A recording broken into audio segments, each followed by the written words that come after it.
Monkey pox को लेकर के हुआ है एक बड़ा खुलासा। क्या मंकी पॉक्स रूस का बायो वेपन है? क्या रूस का इसमें कोई षड्यंत्र है? आइए इस वीडियो में जानेंगे। साथ ही साथ दूसरी खबर के रूप में हम जानने वाले हैं कि भारत सरकार ने आखिरकार कौन सा बड़ा फैसला लिया है, तथा एक और खास चीज़ भेज दी है भारत सरकार ने। कौन सी है वह खास चीज़, आइए जानते हैं इस वीडियो में। इन दोनों खबरों की जानकारी पाने के लिए बने रहिए हमारे साथ इस वीडियो में।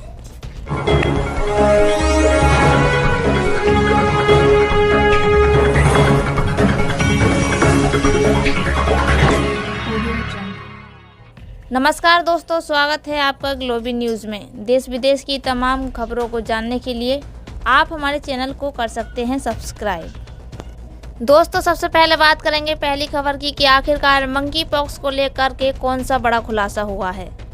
कोरोना महामारी के बीच दुनिया भर में अब मंकी पॉक्स बीमारी के मामले तेजी से बढ़ते जा रहे हैं। स्वीडन, स्पेन, पुर्तगाल, UK, France, Italy, Australia, Belgium, Canada और अमेरिका समेत कई देशों में मंकी पॉक्स के मामले सामने आ चुके हैं।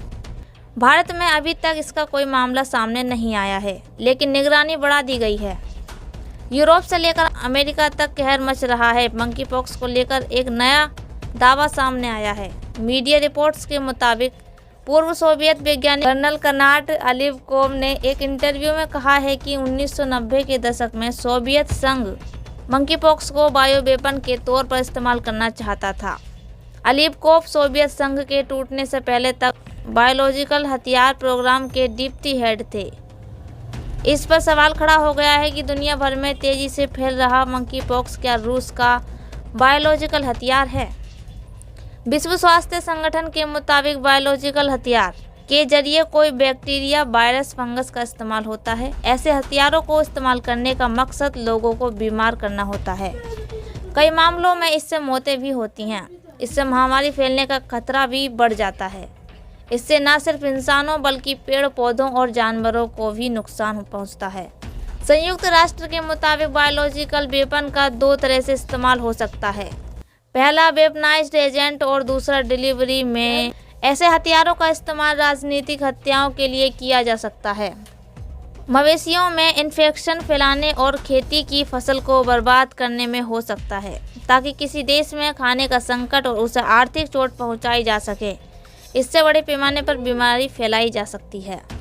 बायोलॉजिकल हथियारों के इस्तेमाल को रोकने के लिए 1972 में एक कानून बनाया था। इसमें तय हुआ था कि कोई भी देश बायोलॉजिकल या टॉक्सिन हथियारों को ना तो बनाएगा और ना ही इसका इस्तेमाल करेगा। इस कानून पर रूस समेत 183 देशों ने हस्ताक्षर किए थे। आपको बता दें कि पूर्व सोवियत वैज्ञानिक ने ऐसा दावा किया है कि रूस इसका इस्तेमाल बायो हथियार के तौर पर करना चाहता था। अमेरिका के सेंटर फॉर डिसीज कंट्रोल के मुताबिक पहली बार ये बीमारी 1958 में सामने आई थी। तब रिसर्च के लिए रखे गए बंदरों में ये संक्रमण मिला था, इसलिए इसका नाम मंकी पॉक्स रखा गया। इन बंदरों में चेचक जैसे लक्षण दिखे थे। विश्व स्वास्थ्य संगठन के मुताबिक इंसानों में मंकी पॉक्स का पहला मामला 1970 में सामने आया था। तब कॉन्गो के रहने वाले एक 9 साल के बच्चे में ये संक्रमण मिला था। 1970 के बाद अफ्रीका देश में इंसानों के मंकी पॉक्स से संक्रमित होने के मामले सामने आए थे। दुनिया में मंकी पॉक्स का संक्रमण अफ्रीका से फैला है। 2003 में अमेरिका में मंकी पॉक्स के मामले सामने आए थे। सितंबर 2018 में इजराइल और ब्रिटेन में मंकी पॉक्स के मामले सामने आए थे। मई 2019 में सिंगापुर में भी नाइजीरिया की यात्रा पर लौटे लोगों में मंकी पॉक्स की पुष्टि पाई गई थी। अब बात करते हैं अगली खबर की कि आखिरकार भारत सरकार ने कौन सा बड़ा फैसला लिया है, तथा ऐसी कौन सी चीज़ बेच दी जो कि थी बहुत खास। प्रधानमंत्री नरेंद्र मोदी की अध्यक्षता में आज कैबिनेट की बैठक हुई। इस बैठक में कैबिनेट ने हिंदुस्तान जिंक में हिस्सेदारी बिक्री को मंजूरी दे दी।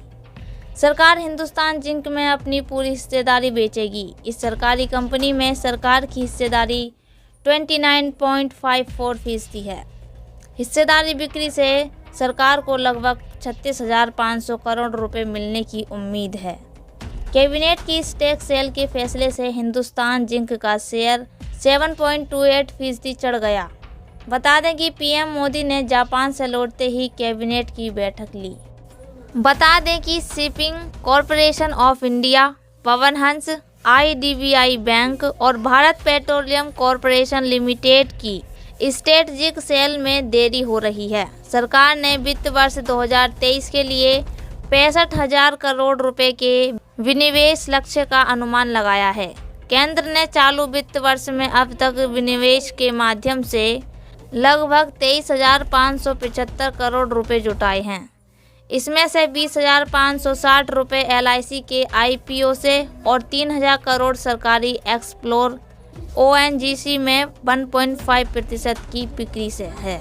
सरकार ने भारत पेट्रोलियम कॉरपोरेशन लिमिटेड की प्राइवेटाइजेशन की प्रक्रिया को फिलहाल रोक दिया है। BPCL की रणनीति बिक्री को जियोपॉलिटिकल टेंशन के मद्देनजर निवेशकों की कम प्रतिक्रिया के कारण बंद कर दिया गया। SCI का विनिवेश भी समय से पीछे चल रहा है। सरकार ने पिछले महीने 29 अप्रैल को हेलीकॉप्टर कंपनी पवन हंस में अपनी 51% हिस्सेदारी स्टार 9 मोबिलिटी को बेचने की मंजूरी दी थी, लेकिन कंपनी के बैकग्राउंड पर उठे सवालों के बाद सरकार ने पवन हंस की बिक्री पर रोक लगा दी। इसमें सरकारी कंपनी ONGC की 49% हिस्सेदारी है। बता दें कि सरकार ने देश की सबसे बड़ी सरकारी कंपनी भारतीय जीवन बीमा निगम LIC में अपनी 3.5% हिस्सेदारी बेचकर 20,560 करोड़ रुपए जुटाए हैं। LIC का IPO बहुत कमज़ोर रहा। 4 मई को यह सब्सक्रिप्शन के लिए खुला था और 9 मई को बंद हुआ था। 17 मई को इसकी लिस्टिंग 9% डिस्काउंट के साथ हुई थी। इसके लिए इश्यू प्राइस 949 रुपये का था। यह 1818 रुपये के स्तर तक फिसली है। 30 मई को कंपनी मार्च तिमाही के लिए नतीजे की घोषणा करेगी। दोस्तों आज के लिए बस इतना ही। फिर मुलाकात होगी ऐसी ही नई खबरों के साथ। तब तक के लिए जय हिंद, जय भारत।